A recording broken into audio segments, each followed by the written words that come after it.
এখনই অবসর নয়, নেইমারকে বিশ্বকাপ খেলতে হবে ২০৩০ সালে। নেইমারকে নিয়ে অবাক করা মন্তব্য করলেন ব্রাজিলের সাবেক সুপারস্টার রোনালদো নাজারিও। নেইমারকে নিয়ে কি বললেন তিনি? তাই এই বিষয় নিয়ে বিস্তারিত জানতে হলে ভিডিওটা না টেনে সম্পূর্ণ দেখতে হবে। ২০৩০ বিশ্বকাপ এখনো আসতে অনেক দেরি। বর্তমানে ২০২৬ সালের বিশ্বকাপ চলমান আছে। তবে নেইমারকে নিয়ে এখনই আলোচনা শুরু হয়ে গেছে। নেইমারকে নিয়ে আলোচনা হবেই বা না কেন? ২০২৬ সালে নেইমার নিজের মতো করে খেলার টাইমিং পায়নি। ব্রাজিল দলে থাকলেও নেইমারকে সঠিক ব্যবহার করেনি কার্লো আনচেলত্তি। কখনো ১০ মিনিট, কখনো আবার ১৫ মিনিট এরকম খেলার টাইমিং পেয়ে নেইমার জুনিয়র। তাই নেইমারকে নিয়ে এক অশান্ত হয়েছে ব্রাজিল ভক্তরা। কেউ বলেছে নেইমারকে প্রথমে নামালে নরওয়ের বিপক্ষে নেইমার ২টো গোল করতে পারত। কেউ বা আবার বলছে নেইমারকে শুরুতে নামালে নেইমার একাই নরওয়েকে হারিয়ে দিত।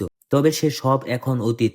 নেইমার নরওয়ের বিপক্ষে হেরে অবসর ঘোষণা করে, অর্থাৎ ব্রাজিলের হয়ে আর খেলতে দেখা যাবে না নেইমার জুনিয়রকে। এমনটাই জানিয়েছে ব্রাজিলের এই কিংবদন্তি ফুটবলার। তবে নেইমারকে নিয়ে আলোচনা এখন তুঙ্গে। ব্রাজিলের প্রেসিডেন্ট থেকে শুরু করে সাবেক খেলোয়াড়রা সবাই নেইমারকে নিয়ে উৎকণ্ঠা। তারা কেউই চায় না নেইমার এত আগে ফুটবল থেকে বিদায় নেয়। সবাই চায় নেইমার যেন ২০৩০ সালের বিশ্বকাপটা খেলে। আর এই পালে হাওয়া দিলেন ব্রাজিলের সাবেক সুপারস্টার রোনালদো নাজারিও।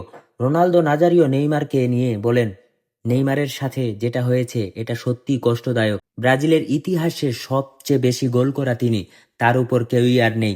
এমনকি অ্যাসিস্টেও তার ধারের কাছেই কোনো ফুটবলার নেই। অথচ তাকেই কিনা আমরা অতিরিক্ত খেলোয়াড় হিসেবে নামালাম। নেইমারকে কোনোদিনও দেখলাম না শুরুর একাদশে নামতে। অন্তত ট্রাই করে দেখা যেত নেইমারকে কেমন পারফরমেন্স করে, কিন্তু সেটা করলো না কার্লো আনচেলত্তি। আনচেলত্তির উপর আমার দারুণ একটা বিশ্বাস ছিল নেইমারকে তিনি মেইন অস্ত্র হিসেবে ব্যবহার করবেন। অথচ নেইমারকে বাদ না দিয়ে দলে নিলেন শুধুমাত্র সমালোচনা বন্ধ করার জন্য।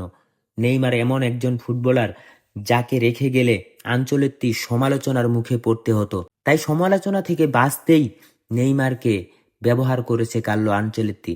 আর নেইমারের সাথে যেটা করেছে সেটা তো জঘন্য একটা ঘটনা। নেইমার নিজে থেকেই অপমানিত বোধ করেছে, আর অপমানিত বোধ করার কারণেই তিনি বিশ্বকাপ থেকে বিদায় নিয়েছে। যেহেতু আনচেলত্তি ২০৩০ সালের বিশ্বকাপ পর্যন্ত দায়িত্বে রয়েছে, তাই বুঝে শুনে নেইমার এই সিদ্ধান্ত নিয়েছে। কিন্তু আমরা চাই না এমন একটা খেলোয়াড় খালি হাতে বিদায় হোক। আমরা চাই নেইমার যেন ২০৩০ সাল পর্যন্ত বিশ্বকাপ খেলে। দরকার হলে কোচকে ছাঁটাই করুন, তারপরও আমাদের নেইমারকেই লাগবে। নেইমারকে ছাড়া ব্রাজিল কল্পনা করা কঠিন, এবং কি নেইমারকে ছাড়া ব্রাজিল দল পরিপূর্ণ সংগঠিত হয়ে ওঠেনি।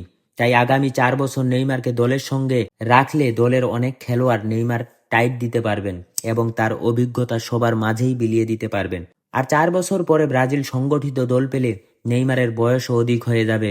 তাই সবকিছু বিবেচনা করে নেইমারকে আসন্ন ৪ বছরের জন্য ২০৩০ সালের বিশ্বকাপে দেখতে চাই। যে কোনো কিছুর বিনিময়ে হলেও আমরা নেইমারকেই চাই। এছাড়া আনচেলত্তিকে নিয়ে কি বলেন? আনচেলত্তি কোনো আহামরি পারফরমেন্স দেখাননি, অথচ ব্রাজিল দল বারবার ডুবেছে। আর হতাশার পরেও আনচেলত্তির বেতন বাড়িয়ে যাচ্ছে সিবিএফ। আমি জানি না কিভাবে এমনটা হলো। আসলে এটা সিবিএফ এর ভিতরের বিষয়। তবে যাই হোক না কেন, আমরা নেইমারকে ৩০ সাল পর্যন্ত দেখতে চাই। তার যোগ্য সম্মানটুকু আমরা তাকে দিতে চাই। প্রিয় দর্শক, রোনালদো নাজারিওর সাথে আপনি কি একমত? নেইমারকে ব্রাজিল দলে কে কে দেখতে চান? অবশ্যই কমেন্ট করে জানাবেন।